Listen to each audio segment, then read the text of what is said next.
like it is what it is. Let's continue. Down, he loses his business, or some story declares bankruptcy. That's the biggest cause for women wanting to file for a divorce. When he's no longer a viable provider. Wow. People think it's values or infidelity. It's not. It's almost always related to money. See? Money creates kind of opportunistic infection. It's sort of like there's just more likely, and most anger, most households coming apart, financial stress usually is creating the context of anger and the underlying issue behind why is someone's resentful or angry or stressed or overwhelmed. It lowers the immunity system of everybody around the household. Wow. So when a woman is with a man that makes less than them, can they truly be sexually turned on and feel emotionally safe as well? I think so. But the data shows it's not as easy. Guys can find and partner with. Guys have no trouble being attracted to a woman who is not financially secure. Now, some men are, like that. I'm making huge reductive generalizations here, but there's some data around this. Women, if you're on Tinder and you're a guy who's making $80,000 and is 5'9", I'm sorry, making $130,000 and you're 5'9", you're as attractive to a woman as a guy who's 6'2", making $80,000. So it's about $10,000 per inch. So everyone talks about $10,000 per inch. You guys hearing this? Again, there's data out there, right? I've never met a woman that I thought was unattractive, and then someone told me, "Oh, she's worth $50 million," and I'm like, "Ooh, I gotta have her." Never. Like, oh, she's worth $50 million, man. She's still fat. She's worth $50 million, man. She still got a horrible attitude. There's nothing about her that's gonna make me want to be with her because she has more money. Now I know a lot of women who I've introduced to guys, and there's just kind of like no real interest there. Like they're not mean, they're not anything, just kind of chilling, whatever. And then they find out that guy is worth $10 million, $50 million, and their interest is peaked. Now he's not as ugly. Now the fact that he is 5'8" doesn't seem to bother her as much. Now she's wants to find out. Like, so, hey, how you doing? What's going on with you? Now she's interested in having a conversation.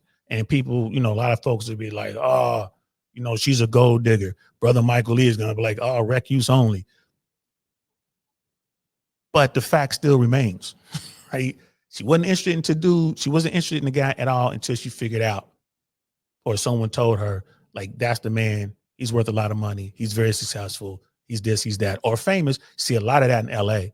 Oh, that guy he's the producer of this show, director of that show. Very, very, like he's a cool kid.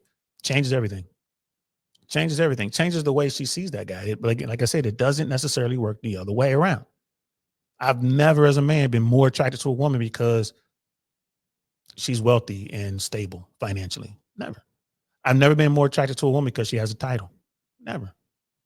I've never been like, oh, I really want to meet her because she has a bunch of letters in front of her name or behind her name. Never.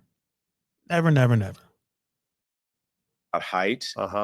Your ability to signal. Women are attracted, generally speaking, the research shows, to men based on 3 reasons. The third is kindness. They don't want someone who's going to be a good person. They're impressed by men who are good to their parents and kind and go out of their way to help people when there's no reciprocal expectation.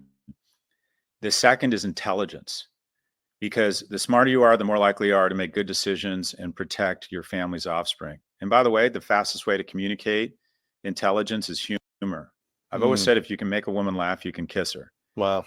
And then the most important thing, though, to women, and people don't like to admit this, is the man's ability to signal future resources. It's not even he has to be rich now, but he has to have his act together such that he looks like he will be a decent provider. You hear that a million times. Is he ambitious? Right? You've seen this on Fresh and Fit. You've heard this on whatever. You've seen this on mainstream media. They'll talk about a guy and then, if he's ambitious, so it doesn't matter that, okay, today he's only worth, negative $50,000, but he's working hard. He has access to the right circles. He's meeting the right people. And in her mind, she's like, yeah, 3 to 5 years, this guy probably be making $200,000-$300,000 a year. i.e. the guys who are like putting themselves through night school to be doctors or be lawyers or whatever. You know, these guys out here in tech, people like Elon Musk. You know, Elon Musk was just like this nerdy dude. I remember my people was telling me about Elon. This was when the governor, Schwarzenegger, was governor of California. You know, we were just having lunch or whatever. It's like, yeah, this weird dude came in there. His name was Elon, and he was saying all this stuff about he wanted to do whatever. Like, and she was giving me like the real tea, like the real sauce. You know, next thing I know, I look up and that guy, that weirdo dude, I'm like, hey, this one wealthiest man on the planet. I'm like, yo, years later, I'm like, is this the guy you was talking about back then? Da, da, da. Yeah, that's him. It's like the richest man in the world right now. Right? He's ambitious. Right? He has promise.